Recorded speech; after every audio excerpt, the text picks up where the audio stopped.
Hi guys, finally got my computer to work, so hopefully this will give you a little bit more clarification on the formal writing assignment.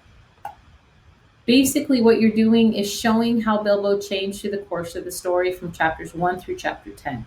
You have to do formal writing elements, the 11 sentence paragraph, 3 embedded quotes, that's the hard one. So, really ask me questions if you have them.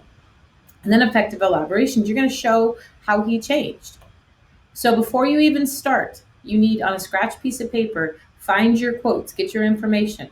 How did Bilbo act at the beginning of the book? This one's pages 5 and 6. You can't use my quote, but you can use that. There's a bunch of other ones, page number, but also you need to find out who, write a little bit of notes to yourself on who said it and what's going on in the scene.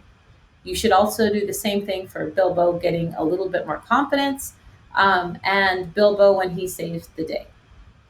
When you do that, this is kind of what it should look like. This is mine. This is the one you're not allowed to use. We don't want any adventure here, thank you. That came from page 5. Bilbo said it at the beginning of the story when Gandalf asked him to be part of the adventure. Hobbits were not big adventurers. From there, you're going to make an embedded quote. All an embedded quote is you take your words and the author's words together. If I said Cheetos everywhere, you don't know what I'm talking about. But if I said, after my parents walked in and saw the mess, my mom shouted Cheetos everywhere, you know what I'm talking about now. So this is how I would embed that quote. Responding with a typical Hobbit response. Upon Gandalf asking him to go on the adventure, Bilbo said, and then I have everything right here. Remember that you have the quotes if you take something from text, but then you need this one to signify somebody is talking. Page number, I do not have a PG on there, I just have the page. This is the format that I'm looking at. Okay? Remember that your introduction should be at the front, not at the back. This sentence needs to make sense. Your words, the author's words together. After that, you need to fill in the indirect characterization or the explanation, but all this is telling the reader how he is at that portion of the story. What I do is I have one big broad statement, and then I describe it in the second sentence.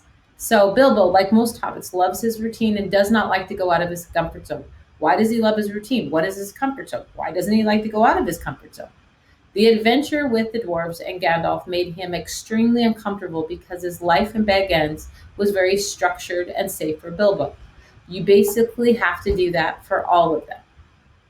For the topic sentence, this is a little scripted for you, and I'm sorry for this little portion of my computer that it keeps popping up, but we'll get through it.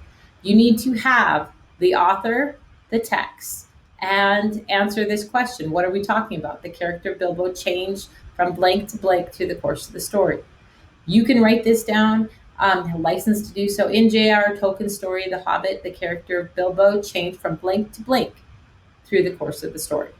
So that one can be your topic sentence. Concluding comment is like a topic sentence, but you have to give the information. In the topic sentence, we don't know how he goes from scared to brave. Your concluding comment is going to tell you that. So this one up here, I have my topic sentence. Bilbo goes from scared to brave. These are the points that I made in my paragraph. This is how you do a concluding comment. Throughout the story, Bilbo went from a reluctant member of the adventure. Here, I have a quote about Bilbo immediately didn't want to go on the adventure, to an unconfident burglar. My middle one is how he attempted to pick the pocket and then he got caught, but ended up single handedly saving everyone. He knew that it was up to him to save the dwarves when they were imprisoned by the woodland elves. So this one, I went and I just listed how he goes from scared to brave with these things that I talked about in my paragraph. Okay, this is the format I'm looking for. It should be Google Docs, MLA heading, double spaced and shared in Google Classroom. This will be due by Sunday night. So if you have any questions, please let me know. You guys know Susan_AMO at gfps.k12.mt.us or 5640560. I adore you all and would welcome any questions